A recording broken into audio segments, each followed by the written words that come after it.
Hi guys, welcome back to the channel. What an extremely busy month it's been. We have done the CLS 53 to start the year off. We've ended the C63S estate facelift, Pro Technica video, and also I filmed along with James the testing video for Pro Technica at Silverstone. And now, after a long wait, we finally get our hands on this truly stunning AMG GT63S 4-door coupe. Now, for me, this car personally is not only a more practical GT, but I actually feel like it could also be a replacement CLS 63. Bear with me on that. The reason I think that is because I thoroughly enjoyed the CLS 53 video, and the car was fantastic. I really couldn't find much to knock it for. It was really enjoyable, but it didn't quite fill the boots of a CLS 63. It just didn't, and I don't know if that was its purpose, but I think this is certainly a contender for a replacement CLS 63. I think if you had both of them, they'd probably step on each other's toes a little bit, certainly due to the shape and the design of this car. Now, we know obviously this car is primarily a Porsche Panamera competitor, there's no doubt about that, and it has the price tag to come with it. I mean, this particular car that I'm driving today is in excess of £140,000, so you would expect it to compete with a car like a Porsche Panamera. But let's start externally, because we always start there. So the paint is a brilliant blue metallic, fairly standard paint, but I tell you what, on this car it looks incredible, and today has been a perfect day to do this video. It's brilliant blue skies, the sun is shining, and it bounces off this paintwork and just looks incredible. So we've got brilliant blue metallic paint.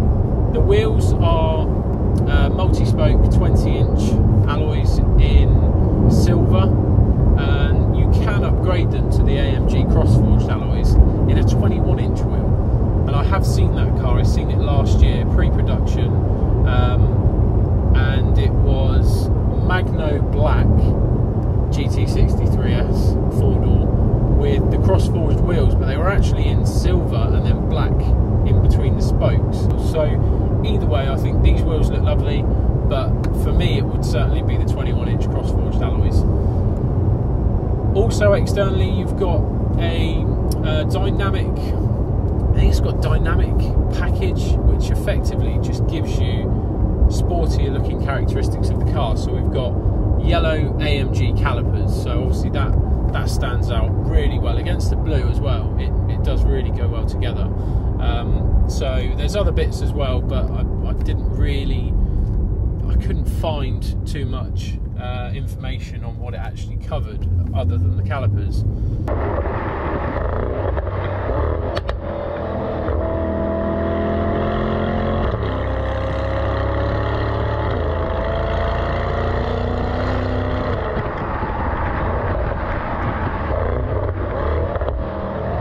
So the first thing I want to start with is the comfort element of this car, because primarily the GTs have always been two-door, and they, for me, are track-ready cars.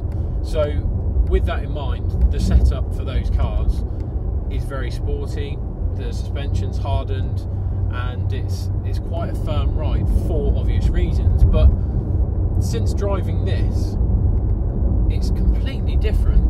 It's so comfortable. It's almost like they've taken the luxury elements out of the S-Class, put it into this car, and then combined that with the performance element from the rest of the GTs. Because the seats, firstly, I mean, I got into the car, and the standard seats that come with the car, they're full Napa leather, but you can adjust the side bolsters all electronically through the command screen, so they're dynamic seats. When you go around corners, you get the same as you do in the S-Class, where they hold you in. They add resistance on one side to push you back against the turn that you're making.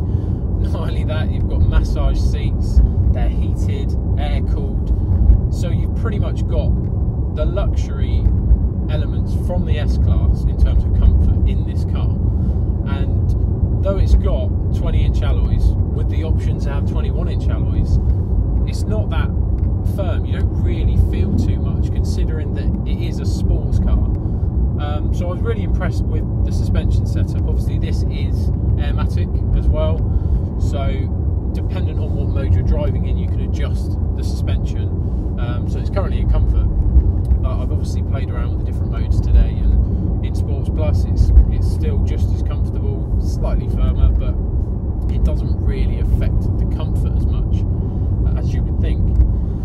The next thing I was really looking forward to seeing was how well the 4MATIC Plus system handled this car, because obviously it's 2.1 tons, it's a hell of a car.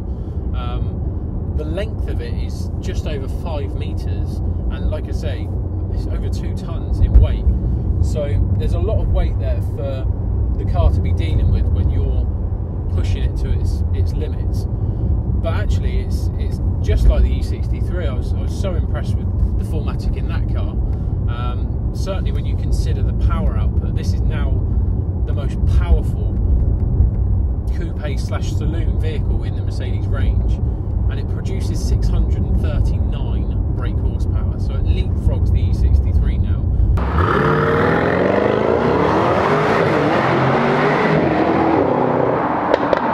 And that already was astonishing in terms of the power output, 612 out of the saloon car. And yeah, like I say, this has now leapfrogged that, and considering the amount of power that you have there, it handles so well, so well.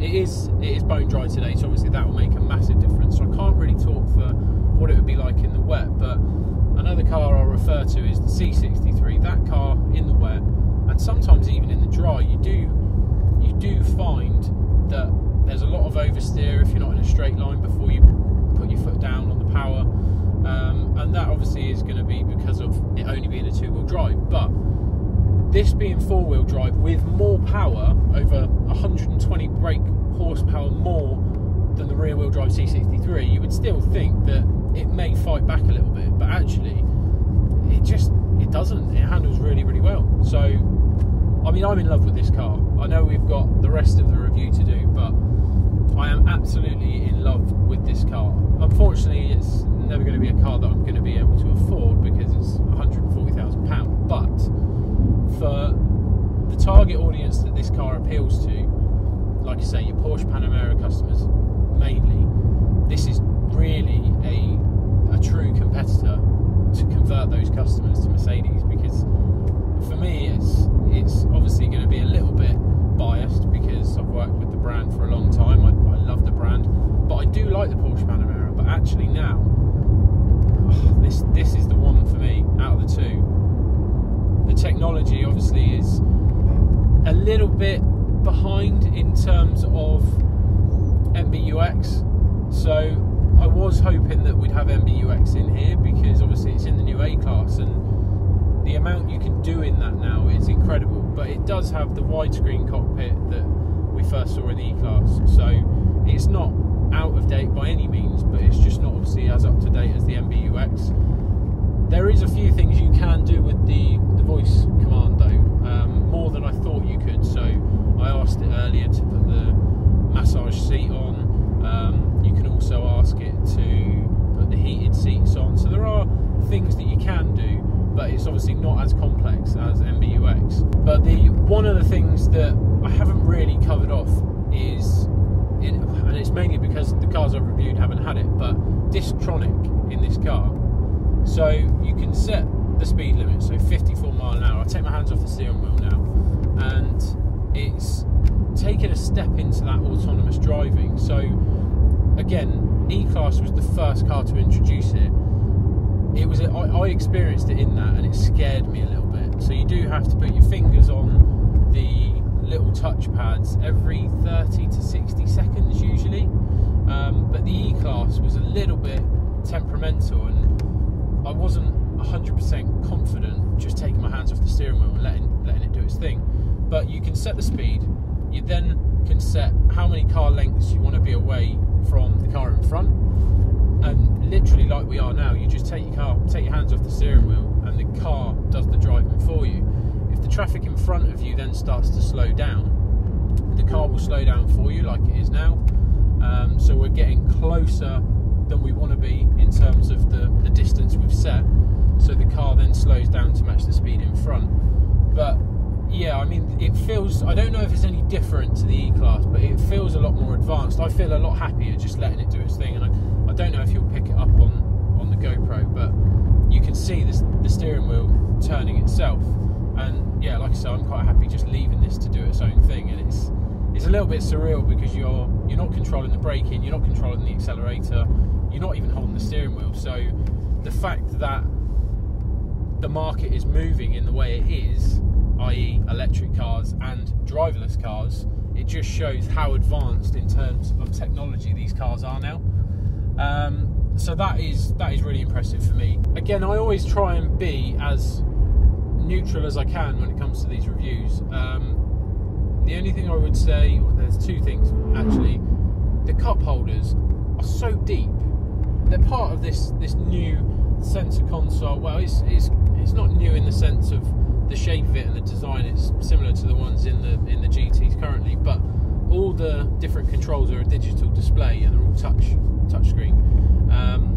But yeah, the cup holders are really deep, and within the cup holders you've also got wireless charging. But if you had two cups, I know this is really bitty stuff, but if you had two cups in there and you had your phone on charge, you wouldn't be able to get to it. And yeah, they're just quite deep. There's, I don't know, it's not the end of the world, but for me it was just a little bit like, Christ, that's a long way down, and the wireless charging's tucked away behind it. It's just not very user friendly.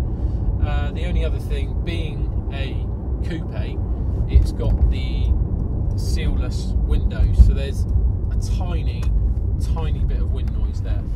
It's nowhere near as much as the CLS 53, but then the difference in price, you would expect the build quality to be that much better. So yeah, that's the only other thing really, but otherwise I absolutely love it. Carbon fibre interior trim all the way around. The steering wheel is fully Alcantara and it feels absolutely lovely. And then, like I say, Nappa leather throughout with massage seats in the front.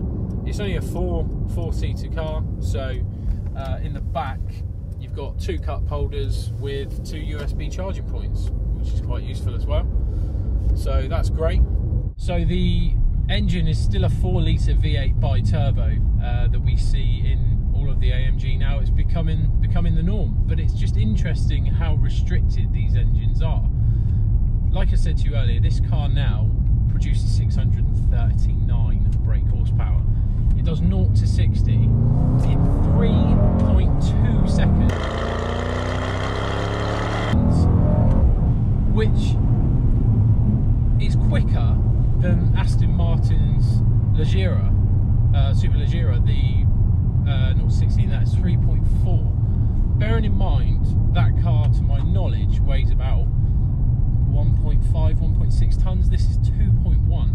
So the additional weight and the difference of 0.2 of a second, 0 to 60, is pretty impressive.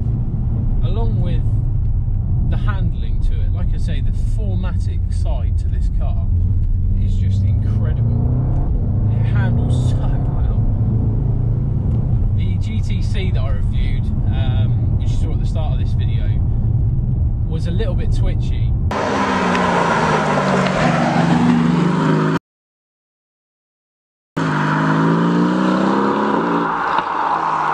And when we actually reviewed that, there was a few bits where the back end just kicked out. But this, you can get the power down so early, and it just sticks to the road. It's so enjoyable to drive, and like I say, with these dynamic seats just holding you in place, and the fact that they're not the performance seats in the E63, like I said to you, was my main concern about that car, because I wasn't sure whether they'd be comfortable, and they were, but actually these aren't performance seats and they're so much more comfortable, but they still are very intelligent in the sense that you've got that dynamic dynamic setting to be able to hold yourself in with the bolsters, massage seats, air-cooled, heated seats. It's just phenomenal, the amount of technology that's gone into a seat, and it still looks incredible. So that's all great stuff as well.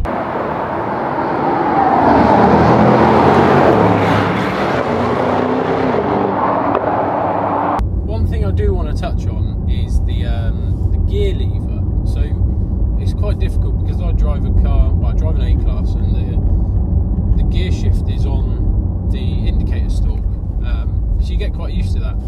GTs have always been down here.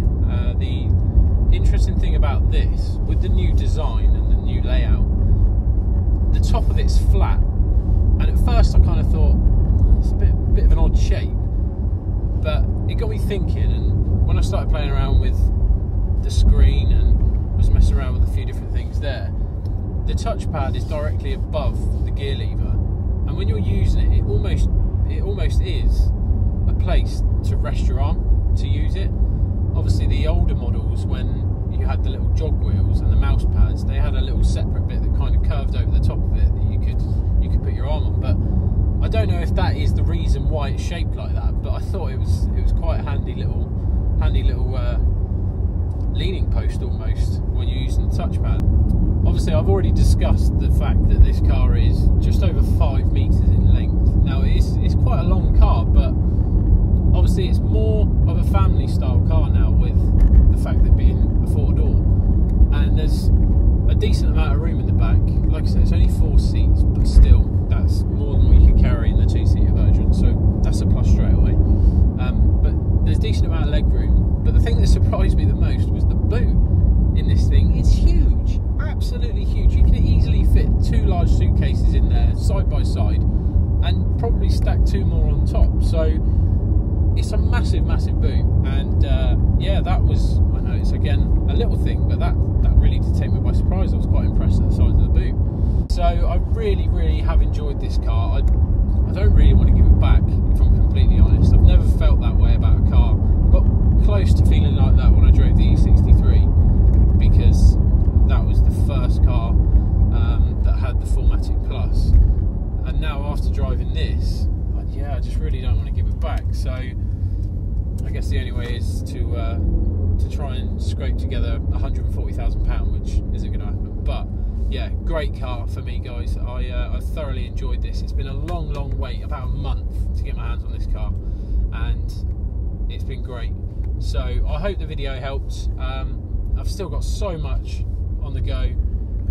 We are going to be doing the A35 next month. We've got one at Mercedes-Benz of Poole in sun yellow, aero pack, looks incredible.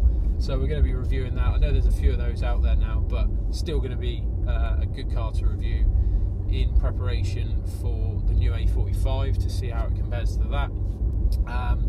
I've got the Pro Technica video from Silverstone to finish, so I'm probably going to post that after this. And then there's still so much more that we're waiting for. We're waiting for the new GLE, we're waiting for the EQC.